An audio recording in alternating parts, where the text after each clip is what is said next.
The crew is back after we'll call it the mix and match episode to lead off the playoff round. Shout out to our guys, Taylor from Sports with the Zenith T, Trav and Rigney, all the guys who participated in last week's. Now we're back. Kyle Ray, Chet Davis, Tom Gozlowski, guys with you here on We Talk Fantasy, Godzilla Media's fantasy football podcast. Before we talk about the wild card, expanded super wild card weekend and picks for this upcoming divisional round weekend, we got to tell you about the people that make this podcast possible. That is Mohawk Honda 2022 officially here. New vehicle. How about a new you and a new ride? It can happen right now in Glenville, New York, if you stop over to Mohawk Honda. The Pilot, the Passport, whatever you're looking for that fits your lifestyle, your budget, the crew at Mohawk Honda wants to help you. You've heard the names before, from Greg Johnson and Lindsey Harrington to the conversation Levac and I had on the most recent Levac and Goss, John Lucas, and more. Shout out to my guy, Cam McKenna, Brian McKenna. I could keep running through the names. I have these relationships with people, and you can build them too, because they're people you want to be with, trust during that important time of that car buying experience. Mohawk Honda, people you can trust, been helping out the capital region. And wherever you're listening, it is worth the drive to know you're going to get the right experience, the inventory, and the vehicle that you want. It all happens in Mohawk Honda, where they always go out of their way to please you. All right, guys, we are back. And I think we have to toss it to Mr. Kyle Ray to lead this one off, because he was sitting there like the madman that he is. I see him all over CBS 6. I've seen him on CBS 6 more than Chet Davis recently, with his face and all these features. So, Kyle, for those who did not get the opportunity to see your CBS 6 feature and what happened post, you were there. The Bills, the Patriots, you were freezing your nuts off there watching the Bills bring home that playoff victory. What was the experience like? To quote one of my past CBS 6 experiences, Chet, what a time to be alive. Let me tell you what, boys. I've never been more cold coming out of a football game. But at the same time, like I was telling Chet, that was the greatest, most fun football game I have ever been to, and not even close. I mean, the atmosphere was crazy. You guys all know Bills Mafia is known for tailgating and going wild. Well, ironically, we got there at 2:30, me and my cousin, like a bunch of idiots, to freeze. And really, not a lot of tailgaters got there till like 5:30. So they tailgated for two hours. But no, me and him are sitting there, propane problems and all. We didn't have our grill. We didn't have heat. We met up with the guys that threw the dildo on the field. Yes, that is a fact. We were partying with those guys and mooched their fire. But it was unreal. And I mean, that beatdown of the Patriots, I would say 90% of NFL fans were extremely happy to see that, because who wanted to see another dominating Patriots game? Who wanted to see the Patriots win? Who wanted to see a good game? No. Majority of people wanted to see the Bills go in there and put the Patriots in their place. The AFC East runs through Buffalo now. And it's a fact. I mean, after that beatdown, I'm going into next year, stout chest, laughing at any Patriots fans that tries to talk smack, referencing the past. Your time's done. Go figure out how you're going to rebuild that entire team, Patriots fans, because you got a lot of work to do when you look at next year. Good luck. Mac Jones is not your future. He's a good quarterback, but he's not going to be the future if you don't give him weapons, defense, offensive line, secondary outside of J.C. Jackson, pretty much everything. So good luck, boys. Bills Mafia in full force. Big victory. Last 20 years, it ranks up there, if not one of the best victories. I want to toss to Chet here about his thoughts on the opening wildcard weekend, but I think I'm not doing my job as a media member and Big J journalist if I don't do a follow-up there of how did you meet up with the guys that we'll refer to them as the ones offering the marital aid on the field? So we park in Mud Lot, which is literally the parking lot. That's not the Bills lot. It's right next door. So you got the field house, which is like right here. Then there's Mud Lot, which is right below it, outside the fence line. And they were there partying. It was a bunch of guys from Philadelphia, up near Pulaski. They were kind of all over the place. There's a couple of guys from the 518. And they were just next to us, and the one guy tried to help us with some of our propane issues because we decided to keep them in the truck. And fun fact for everybody, if your propane tank gets too cold, you won't get the pressure, so you're not going to get the propane out of it. So we didn't have our heater. My grill didn't work. It was a train wreck, but Yeah, we just partied with him, and the guy was walking around with the marital aid attached to his marital aid, and just flaunting it. And lo and behold, they said they were sitting in 140. My seats are 138 or 137, and me and Jeff's just see, woo! Oh, there it is. It was great. It was amazing. That's the Big J journalism you come to We Talk Fantasy for Yes. right here. I had a follow-up ready to go, but you answered all my questions. Chet, I know it's going to be hard to follow that conversation. What stood out to you for this super wild card weekend? Well, to stick with the Bills in that Patriots game, and Kyle mentioned how, it was the coldest he's ever been walking out of a game. We all grew up in upstate/central New York and dealt with playing football in the winter. How do those guys, it always amazes me, how do those guys play those games without sleeves? When I played Pee Wee football in November, multiple sweatshirts, sweatpants, Under Armour, hand warmers, I see these guys bare armed. They only play half the time. How do you go out in those elements? I know they sweat and they run around. It's insane to me. Every time I see it, I'm like, wow, what a wimp I was back in the day. Especially when these guys are putting their muscles and everything under such extreme pressure. Like, for example, Damian Harris's hamstring wasn't 100%.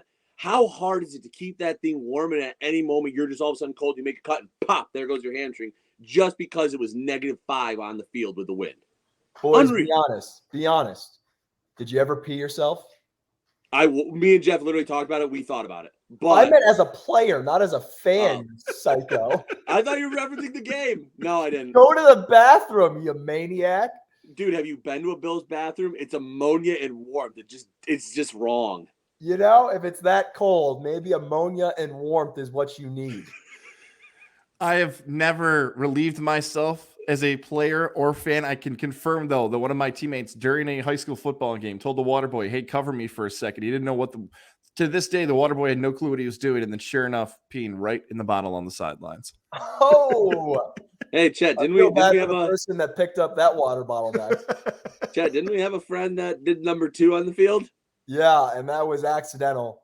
Sometimes you get hit a little too hard, and then it just kind of starts the bowel. So, yeah, it's funny. This is a true story, guys. This was actually in the high school playing days. It was the first half. I'm not sure if it was first quarter, second quarter, but we're in the huddle on offense, and it stinks. Like, you can usually tell the difference between a fart and what's real doo-doo. This was just potent. It smelled fresh. And it didn't go away right away. And so everyone's kind of doing dude, did you poop yourself? Asking. And there was one person who kept quiet until eventually we wouldn't let it go in the huddle. And then he's like, guys, I shit myself, okay? I'm not going to name his name. He was a lineman. And so he played the rest of the half with a girdle full of poop. And then at halftime, he had to scoop it out. I'll tell you what. There's nothing like football, man. Football guy. Oh, my God. This is the best 10 minutes to ever start We Talk Fantasy. There's no doubt. This is what Super Wildcard Weekend was all about.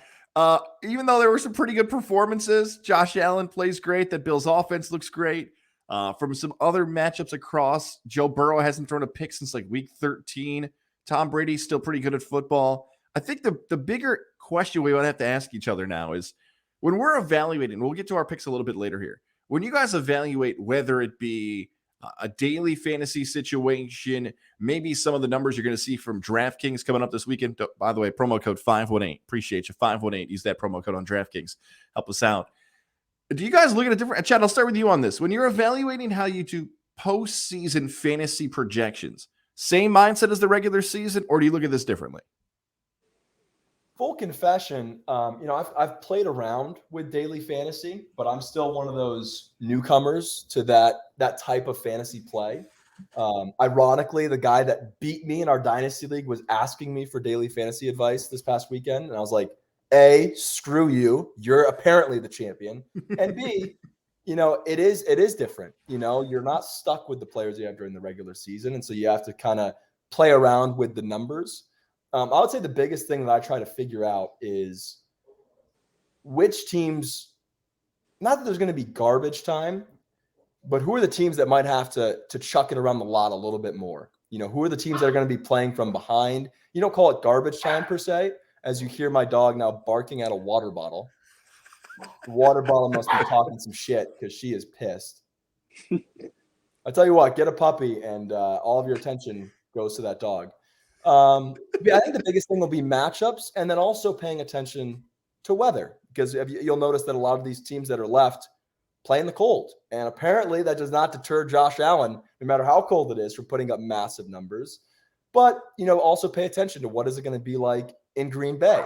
Sometimes Kansas City can have snowstorms. How is that going to affect the passing game? Maybe some of those running backs who aren't expected to have huge games will get bigger workloads. Looking at you, Devin Singletary, or maybe a Darrell Williams, like those types of plays I try to pay attention to. Yes, Nola, we hear you. Kyle, what are your thoughts? You view it differently, the same when you're evaluating? I view it very, very similarly. Wow, that was painful. The one big thing that I can't agree more with Chet is the weather portion of it. But when you're looking at the daily fantasy portion, like my biggest issue with it is there's always, because it is it's a salary cap, so you always got to play with the salary caps. You're gonna have to make a sacrifice somewhere, and you're gonna need to find that one wide receiver that's gonna pop off. That's $2,000 when you're looking at that. So like. For example, my pick this past week was Cedric Wilson. He was the one that I was sacrificing a lot of money so that I could get Jamar Chase. And I forgot who else I got in there, but you're throwing a dart at a dartboard on some of those guys. But I also played around with the daily fantasy. I won 1 out of like 9, and I called it quits because I just had enough. Like, it's so frustrating when my one that I had Dak Prescott. He's dropped like 26 in the first quarter. I had the same enough money for Justin Herbert, and I was literally stuck between them. And Dak goes up and puts 5 points in the second half, finishes with like 31, but then Justin Herbert goes out, throws up a 60 burger, and all of a sudden I was up here towards the top 10. All of a sudden I drop down to out of the money. I'm just like, what the hell? So there's obviously a lot of talent. There's a lot of research that needs to go into the daily side. You're not running with who you have and how do you set the best lineup with what you're given and play the waiver wire. But the daily fantasy side is if you're good at it, more power to you. It is a very hard thing to get. Totally with you. Love how you closed it out. If you're good at daily fantasy and that's your thing, in comparison to league-long seasons or season-long leagues, could flip that around however way you want to say it. Yeah, it is hard because look, when you evaluate week to week, you have an idea of the matchups that are going in, and especially if you get bad defenses. Right. We could pinpoint the bad defenses, the defenses across the NFL who let up a ton of points, and it gets more and more clear as you hit October and November. There's no bad teams in the postseason. Mm-mm. If you've got a bad defense, you're probably going to get knocked out soon, and it's such an easy play for these daily fantasies that you're kind of just playing with the price a little bit. For me, it's difficult in the postseason here because of that exact reason. Every team is good. And especially in the fourth quarter, when a playoff team gets the lead, we saw back and forth of this in the wildcard round. You have two styles of coaching. Super aggressive, go win the game, or punt, and just play conservative. Those are not great recipes for fantasy football. It just isn't. Because no one's so much worried about the no one's worried so much about the stats, about how a guy gets evaluated or contract bonus, all that stuff. They're worried about just winning the game, no matter what it takes.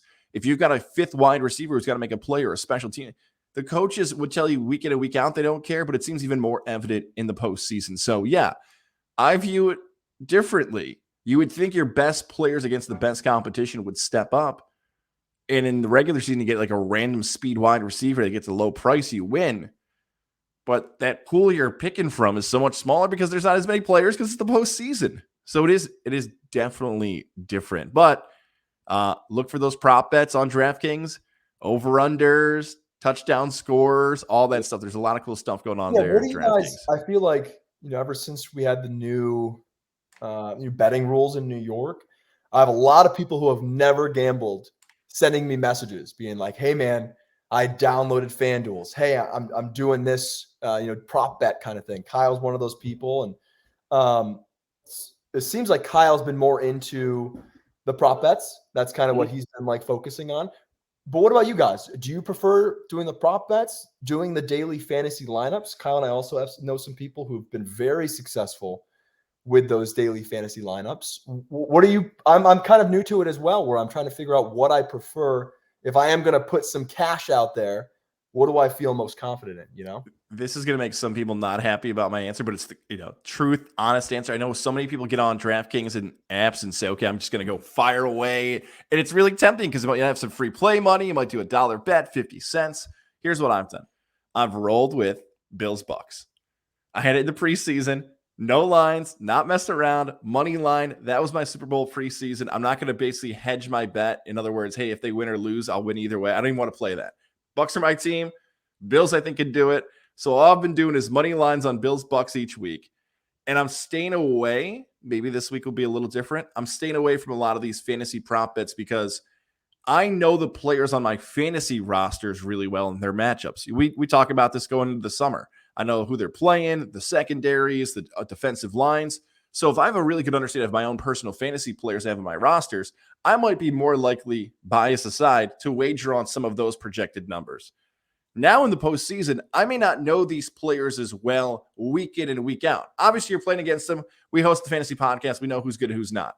But my confidence in them in comparison to a player I watch consistently for 3 months is a little bit different. So I've just basically done what team I think is going to win, eliminate the odds. And I know when September rolls around, I'll be doing a lot more player props for the players I know a lot more once I get to summer to research them. The other thing that I like to build off that is like for us, like we look at fantasy. So we're big into fantasy. We love evaluating how many points a player can put up. So if you were to tell me like, hey man, Deebo Samuel's been crushing this year, I'm gonna put everything on Deebo.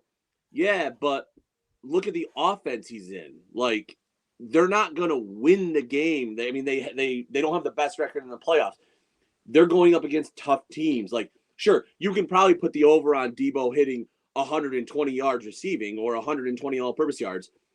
But are you really going to sit there and go, I'm going to trust Jimmy G with $50 of mine to get Deebo Samuel 120 receiving? Like those are the things that you got to think about too. And when I look at like this weekend, I guarantee so many people are going to hammer Derrick Henry anytime touchdown scorer, Derrick Henry over the rushing yards. You do realize he's coming off a big foot injury that is extreme. If you watch any sports science shows, this foot injury is high probability for re-aggravation if it's not healed. So if he is to plant wrong one time, that foot's going to break again. And down goes Derrick, and you just lost $100 because you put $100 on or $25 on a score, $25 over 75 yards. 20 like no, like you got to understand there's a lot more to this betting. Like Deebo Samuel in fantasy is going to get you those 15 points. Where it's going to be a combo of rushing, receiving, maybe a touchdown. But you're going to throw $50 on Deebo getting over 90 yards for receiving and then over, 49 yards rushing with actual money. Then all of a sudden he falls 1 yard short because don't forget Vegas is are some of the smartest dudes on this planet. And I am witness to it as I dropped $100 on Michigan State. The moment that Nance got against Northwestern got announced hurt and the Michigan State Spartans lost without Northwestern's best player. Oh, and they were out without another guy that comes off the bench. Northwestern played 7 guys.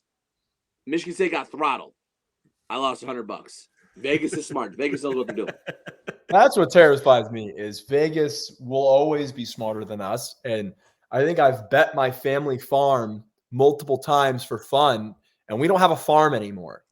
So whenever I feel overconfident about something, either it's a money line or any of that kind of stuff, I have to stop myself and be like, why am I so confident? And why is Vegas not? Mm-hmm. So that always makes it fun. But maybe you guys already answered this when I was letting Nola go to the bathroom. When you're doing these, daily fantasy lineups, is it smarter to roll the dice on long shots? Like you want to be different, right? Like that's the goal. You obviously want to be correct. You want to pick players that are going to produce, and you don't want to get too cute with it. Like make sure you have guys in there that are going to get the ball and that are having a high chance of scoring. But is it also smart to do those long shots? I know the team's not in the playoffs anymore, but it's like what Kyle felt really confident about Josh Palmer and the Chargers. Like he would be a cheap ad It's a long shot, but Kyle was always pretty confident that he had a chance to score a touchdown. Is that how you guys look at these daily fantasies? Is you want to be different and you want to try to find those diamonds in the rough? You're gonna have to find one diamond in the rough just because of the salary cap implications. Unless you're gonna go with all mid levels and feel really confident on it.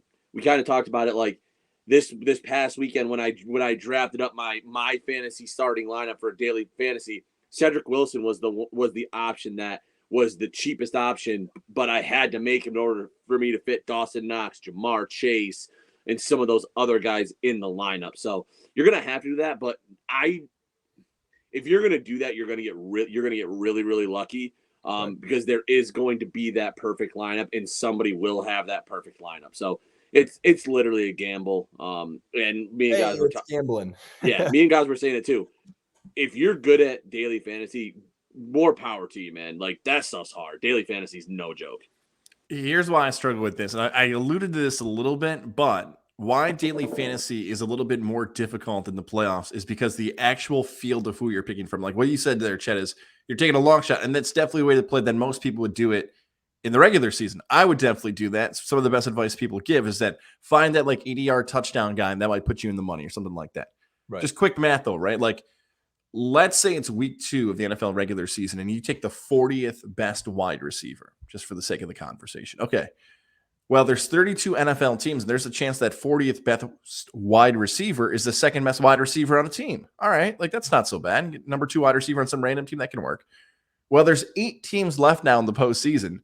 The 40th best wide receiver is likely the 5th best wide receiver on a roster. And you could just, by standings wise, say that's the worst wide receiver suiting up in the playoffs. Right. So that's the problem kind of with like this value stuff is the field has shrunk. And you just don't want to touch a guy who's not good. Like, he's just not good. And that's the problem there. Yeah. I think of guys when you mentioned like number 2s on team, like someone like an MVS or an Allen Lazard. Like, everyone expects Devontae Adams to have the best game, but there is a chance that Lazard gets 2 touchdowns. There's a chance that MBS gets one of those 80-yard bombs. So yeah, I guess when you want to make sure you have some superstar power in your lineup.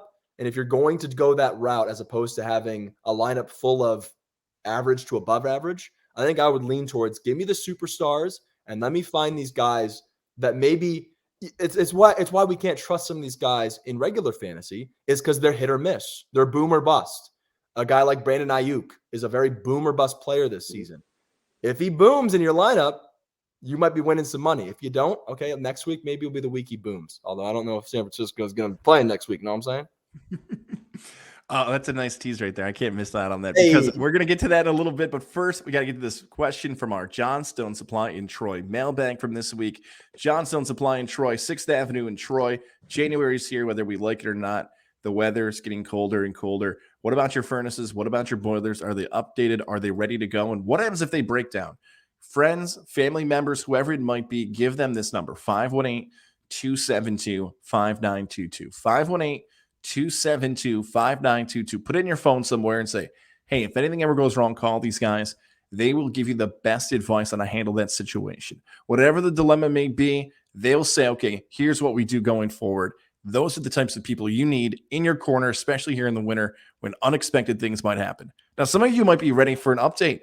The furnace, the boilers, call them, 518-272-5922, Johnstone Supply in Troy. They want to make sure you get what you need. Also, if you want hit 2 on the counter, say what's up to Tom, who's a Titan fan. You can start talking smack about Tennessee with him if you want, or Kev, or James, or Rob, whoever it might be. Tell me you heard about it on We Talk Fantasy, Godzilla Media's fantasy football podcast. Johnstone Supply in Troy, helping you get through the winter in 2022 and making sure you're prepared to fight that cold. All right, I like this one. A rare in-person / YouTube comment coming in from Rich. Rich is a Bengals fan. He wrote this comment after, but he asked this to my face when I was at Mohawk Honda. He is a huge Bengal fan. Top 5 ? How good are they? Next fantasy football season, could Joe Burrow, Joe Mixon, and Jamar Chase all rank in the top 5 at their respective positions for fantasy football next season? Up to whoever wants to start on this one. What do you guys think? Burrow, Mixon, Chase, could they all be top 5 preseason players in 2022 that summer? was the key word I was just about to ask you. Are we saying could this be a reality at the end of next fantasy season, or is this going to be an ADP, where we expect them to be drafted? So it's the latter? Yep. Oh, man. I'm going to say no. Now I wish I had like my cheat sheet in front of me of all my rankings for next season. But I think Burrow's going to be right outside the top 5. I think he's had a really hot stretch. But there's so many great quarterbacks right now that are dual threat, and that's not Joe Burrow, especially after that massive injury he had last season. He's going to rely on all of his pass yards, and he's been putting up big numbers. Don't get me wrong; he's been looking great, and him and Jamar Chase, one of the best combos right now in the NFL. But I think I'd put him outside my top 5. Just like going off the top of my head, prefer Josh Allen in fantasy, Kyler Murray. I think I still would lean Lamar Jackson because of his legs. But now we're starting to get into the, where it gets interesting. Tom Brady, if those guys all come back healthy and he has Godwin and Evans and see you later AB, but still's got plenty of weapons for next season. Dak Prescott and Justin Herbert would probably be the other guys that I'm thinking about above. I'm not sure You where. forgot Mahomes. Oh, wow. Yeah, see, okay. I don't know where Aaron Rodgers, if he plays. Russell Wilson, same thing. What's his situation going to be? But I don't think I'm reaching that far for Joe Burrow. It could pan out. And if you ask that question, like I asked for you to, is it end of season or beginning of season? I think it's possible at the end of the season that they're all top 5. I'm just not sure that's where they're going to play out in ADP.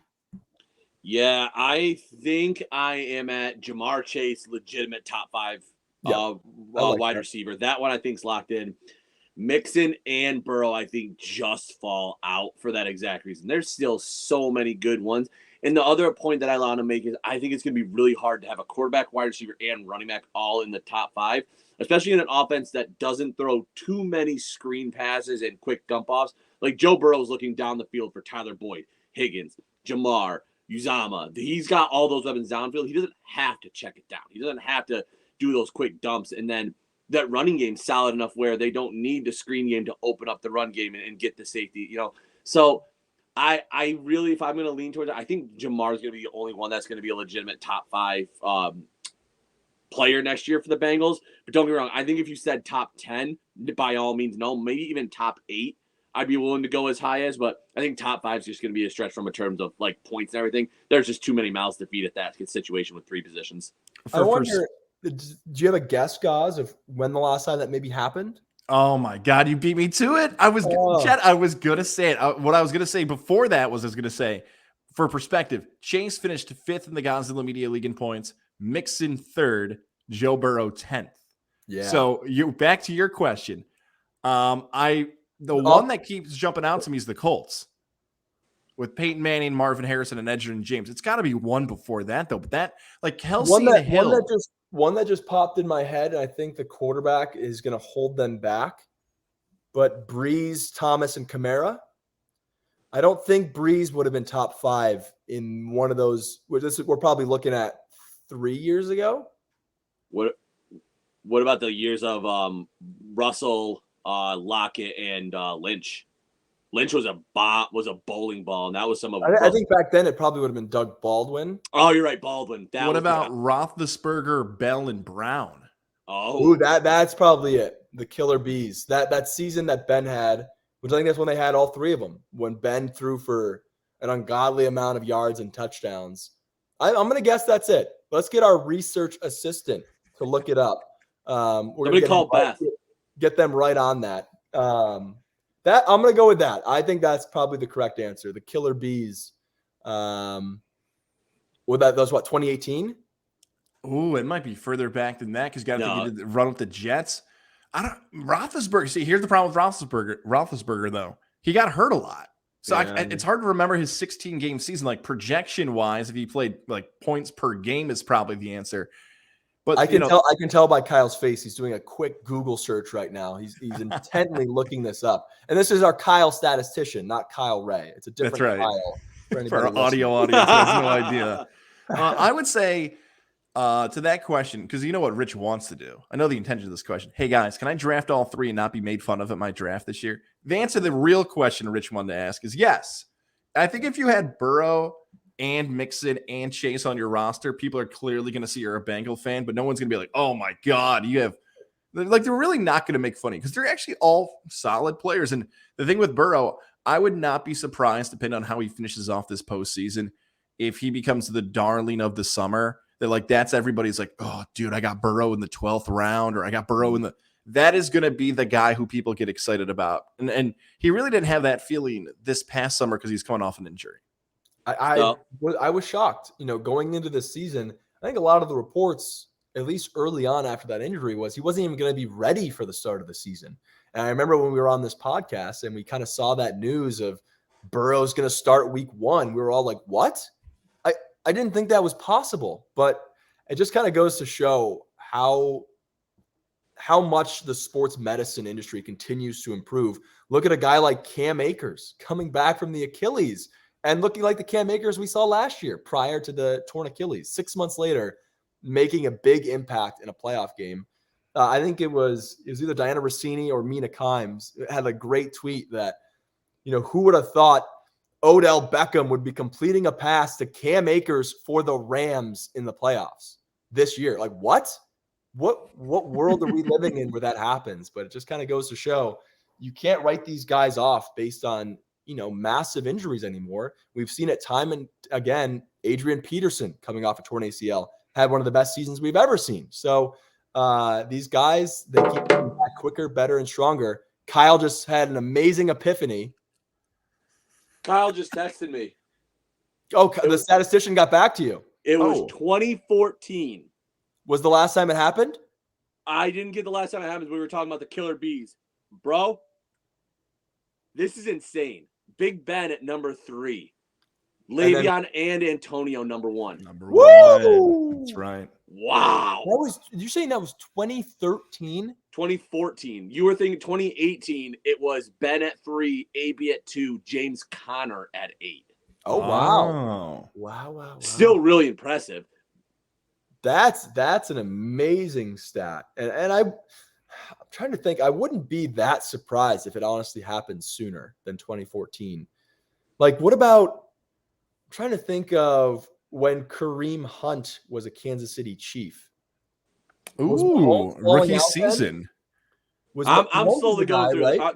Kyle's slowly going through this. I wouldn't be surprised if Tyreek Hill, Kareem Hunt, and Patrick Mahomes. And that would have been 2017?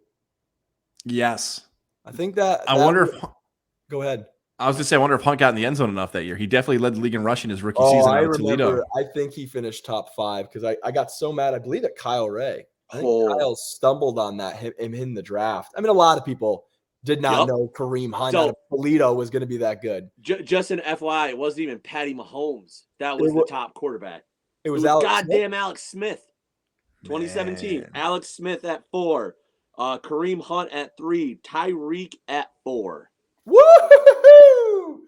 I mean, I guess I don't get full credit. That's like when you do a math problem and you get the right answer, but your proof was wrong, and your teacher subtracts some points.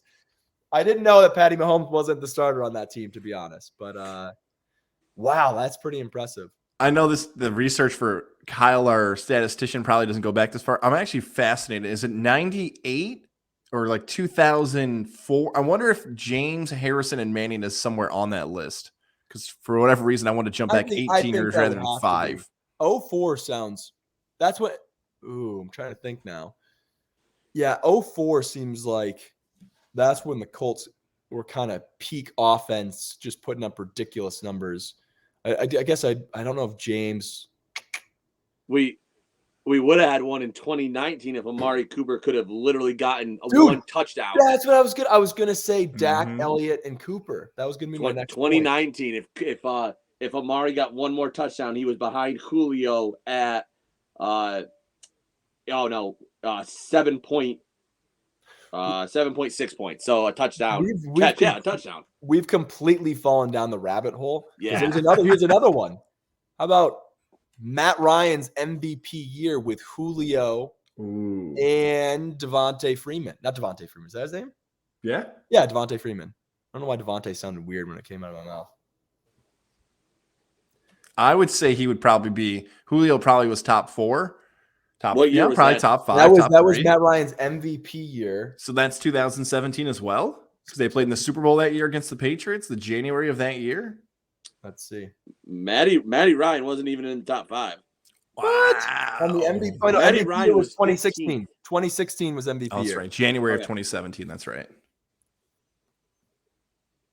All right. Well, we continue to do those research. While you do that, I'm just going to hit our guy, Jared Lozier, Northeastern Insurance. Don't forget about Jared. Oh, all right, Kyle. Our research statistician is texting you. I see the thumbs down. Jared, we'll get to you in a second. Well, what's our update there? Devonta missed by 9.7. He was 6th. Oh, he was 6th. Yeah. What a fun game. This should be a sporkle. Hey, great question, Rich. Right, Rich? Yeah. Nice job, Rich. Shout out to Rich. That was the man. longest answer to a single question we've had in the history of the Johnstone supply bag. That's right. And all he wanted to know is, could he draft his Bengals on his fantasy Yeah, team? I don't even know if we answered it very well. You know what? Go for it. Yeah, Do it. Don't look at the ADP. Have faith in your Bungles that they're going to be the real deal again next year. Let's go Burrow, Mixon, and Chase. Do it. Jared Lozier, he's a Colts fan. He probably wants Jonathan Taylor next season. He wants T.Y. Hilton. Who knows who the hell else he wants? 518-956-3753. 518-956-3753. 2022. You know the year. You want to save some cash. Insurance. Go over your numbers. You're wondering if you're paying too much. You probably are. Email Jared, JAREDL @nemail.com. JAREDL @nemail.com to save yourself some cash. This year, check your insurance rates. Ask for that quote. Hey, Jared, I need to save some money. Help me out, dude. That's what you do. Email them. We Talk Fantasy. Heard the guys talking about those top 5 finishes, then heard you before they gave the plays. Jared Lozier, Northeastern Insurance. All right.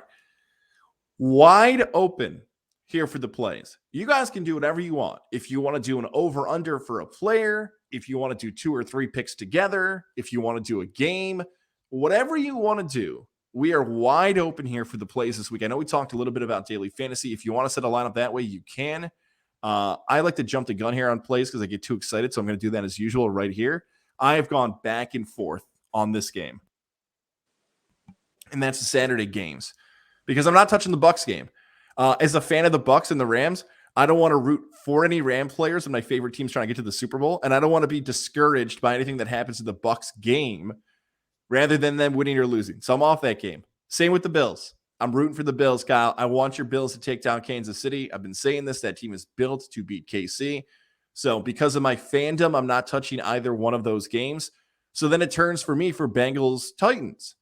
Well, as of this taping, the status of Derrick Henry is still sort of up in the air, right? We did not officially know if the Titan of Titans is going to take the field. So because of the fantasy implications there, I'm also staying away. So I'm just stuck with Niners-Packers at this point. So I like this play. Plus 550. Devontae Adams scores the first touchdown of the game. Devontae Adams has been a fantasy football beast. All I got to do is Devontae Adams is get in the end zone. I love that. So, and if you even want to go further, the first Green Bay touchdowns plus 290. I'm taking one of the best fantasy players. You guys know I love Aaron Jones, but Aaron Rodgers off a bye week. You know who he's going to be looking for. So give me that. Devontae Adams to score. Double down on that. And I'm leaning towards Jimmy G over, but I'm going to stay away. 242 is the number. I might change my answer by Saturday night, but Devontae Adams, and right now, you know what? No, Jimmy G over 242. Those are my plays out of that game. I know Kyle just made the face like, no, guys, hit the under. It's not too late. So I actually have, for the first time, a nice little $5 parlay that's going to roll in starting on Friday. I am taking every underdog except the Packers, and I think they're going to win. So I got Cincinnati, Green Bay, Rams, Bills winning these games. So right now, Cincinnati plus 3.5, Green Bay minus 5.5, Rams plus 3, Bills plus 2.5. So I like all those teams to win this week. I was sitting here thinking, is this going to be the first time that all 4 teams in the divisional round at home lose? I think your Bucks are in a little bit of trouble. The Rams looked really, really good last week. So, and Cooper Kupp against your secondary worries me. Cooper Kupp is another play that hammer his over, hammer anytime scorer, potentially even hammer a 2 touchdown scorer from him. But then I found this little nugget in here. So if you go into the NFL tab, you go into divisional specials, you scroll all the way to the right and go to weekend specials. There's a little tidbit here. There's 2 of them. All starting quarterbacks to throw at least 200 passing yards on divisional weekend. Yes, please. Give me that. And then the total quarterback rushing yardage on divisional weekend. Over under 115.5. I think I'm taking the under on that. You only got Josh Allen and Patty Mahomes. The only people that run is Josh and Patty. Barely Patty. Like, what does he average per game? 20? Maybe. So, like, I'm sitting there going, that seems like kind of free money there. Because I guess Tannehill, but it's again, he's few and far between where he rips off those big runs. He's more of like a red zone runner where like you're not going to gain a lot of yardage in the red zone on runs. So now that we're talking about this, I'm gonna flip over to the Tampa Bay game because this is always a fun one. What is Brady's rushing yards? Over 1.5. What are you taking for Brady? I'm going under. Under. That's the sacks and Aaron Donald. I feel like that's always a really popular Super Bowl bet because Brady's always playing in the Super Bowl. And his quarterback sneaks. Yeah, the sneaks. You gotta. Oh man, I will always take the under on Brady. Always. What would be more painful when you're watching that game? Which side would you be more stressed on? Wanting him to rush or not wanting him to rush? Like what would make you just like edge of your seat the whole game? Both? I would say wanting him to rush. And Chet, I'll take it even one step further. Why guys like Brady, you stay away from lines like this? I would go over because I'm a Bucks fan because of the sneaks and everything. But again, most people would probably go the under. Here's why you really don't touch it. Because this happened 2 years ago in the Super Bowl when Patrick Mahomes was taking a knee and you missed the bet. So if you take the knee, you lose those rushing yards. So I want the Bucks to win and take knees. I'm running away from that. So pass is my first option. God, I can tell you, I don't think Brady's going to be kneeing at the end of this one. You know what I'm saying? So you want to know what's also funny? Brady is averaging his second highest yards per game on the ground this season. At Test him for PEDs. This is ridiculous. 2.9 yards per game rushing. He's juicing at 40. How old is he? 45, 44? He's a goddamn mummy. Wrap him up, send him to Egypt, bury him in the pyramids, forget about him for all eternity. After this playoffs, though, don't do any of that until the Super Bowl, please. Yeah. and then the sequel to that movie is The Buccaneer Returns. Ooh, Johnny there you go. All right, so Kyle's got his place. I got my place. Chet, anything jumping out to you? Enjoy the weekend. Enjoy it. Have fun. Gamble wisely. If you are going to do, I'm with Kyle. I think the most fun would be, low bets with some parlays. I think Kyle gets a little too cray-cray with the 10 bet parlays. I'm more comfortable with like a 6 bet where you feel confident. I do. You can actually check the newspaper for my picks, and I'm not sure if they post the overall standings.